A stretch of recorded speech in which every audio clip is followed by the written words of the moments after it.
Sir આ stock પર દેખાતી નથી, આ સ્ટોક તો ડાઉન જ દેખાઈ રહ્યો છે. ખાસ કરીને જિગ્નેશ, આ બંને સ્ટોક પર આપનો શું વ્યૂ બની રહ્યો છે?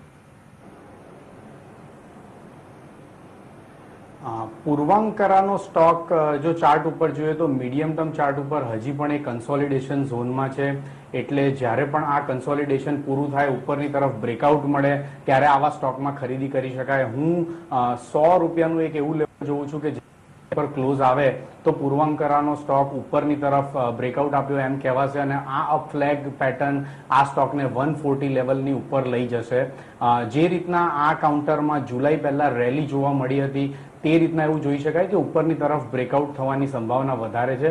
પરંતુ 100 નું લેવલ પૂર્વાંકરા માટે આપણે વોચ આઉટ કરવું જોઈએ. અને એ જ પ્રમાણે જો જેપી ઇન્ફ્રા આઈ